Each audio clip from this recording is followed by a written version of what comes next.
இந்த வீடியோவில் நம்ம என்ன பார்க்குறோம்னா, மிஷினை ஆஃப் பண்ணால் கூட மிஷின் ஆஃப் ஆகாது.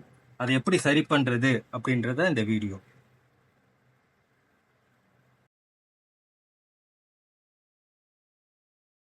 வணக்கம், ஆல்ஃபா சிஸ்டம் சென்னை. நம்ம இதுக்கு முன்னாடி இந்த மதர் போர்டில் டிஸ்பிளே வேலை செய்யலாம் எப்படி சரி பண்ணுறது, கீபேடு வேலை செய்யலாம் எப்படி சரி பண்ணுறது, ரன்னிங் கம்ப்ளைண்ட்டை எப்படி சரி பண்ணுறது, மிஷினில் எல்இடி மட்டும் க்ளோ ஆகுது ஆனால் மிஷின் ஆன் ஆகலை அப்படின்றதெல்லாம் சரி பண்ணுறது எப்படின்னு வீடியோ ஏற்கனவே போட்டிருக்கோம். இன்றைக்கி என்ன வீடியோனா, மிஷினில் கரண்ட்டில் போட்டால் மிஷினை சுவிட்சை ஆஃப் பண்ணி வச்சுருந்தா கூட மிஷின் ஆன்லேயே இருக்கும். அந்த பிரச்சனையை எப்படி சரி பண்ணுறது அப்படின்றத பார்க்கலாம். முதல்ல மிஷின் ஆன் பண்ணுறேன்.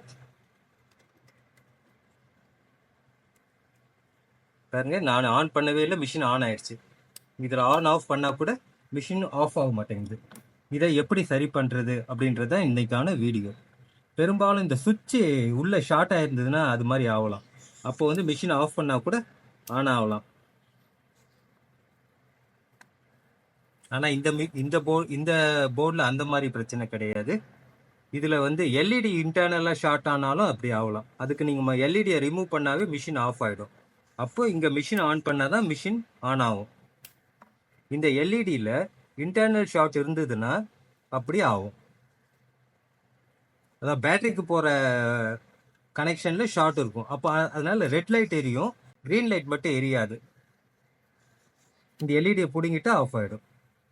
எல்இடியை போட்டாவே போர்டு ஆன் ஆகிடும். இந்த சுவிட்சு நம்ம ஆஃபில் வச்சுருந்தாலும் ஆனில் வச்சுருந்தாலும் இந்த எல்இடி இது ஷார்ட் ஆன எல்இடி போட்டோன்னே எல்இடி க்ளோ ஆகும்னா அது க்ரீன் கலர் ஷார்ட் ஆயிருக்கனால நமக்கு ரெட் கலர் எல்இடி எரியுது. ஆனால் க்ரீன் ஷார்ட் ஆயிருக்கனால மிஷின் வந்து ஆன் ஆஃப் ஆக மாட்டேங்குது. ஆஃப் பண்ணால் கூட ஆன்லேயே இருக்கு. இப்போ நம்ம வேற ஒரு எல்இடி போட்டு பார்க்கலாம். எல்இடி க்ளோ ஆகுது, மிஷின் ஆன் ஆகல. இது ப்ராப்ளமான எல்இடி. இந்த சுவிட்சை ஆன் பண்ணால் ஆன் ஆகிடுது. நமக்கு சுவிட்சு ப்ராப்ளம் இருந்தாலும் இந்த மாதிரி பிரச்சனை வரலாம். அதான் மிஷின் ஆஃப் பண்ணாலும் ஆன் ஆகலாம். இல்லை இந்த எல்இடியில் ப்ராப்ளம் இருந்தாலும் இது மாதிரி ஆகலாம். நம்மளால் ஆஃபே பண்ண முடியாது. இல்லைன்னா இந்த எல்இடிக்கு போகிற ட்ராக்கு அதில் ஷார்ட் இருந்தாலும் இப்படி ஆகலாம். நீங்கள் அது மாதிரி இருந்ததுன்னா இங்கே லேசாக கிராச் பண்ணி விட்டிங்கன்னா உங்களுக்கு அந்த பிரச்சனை சரியாயிடலாம். தேங்க்யூ.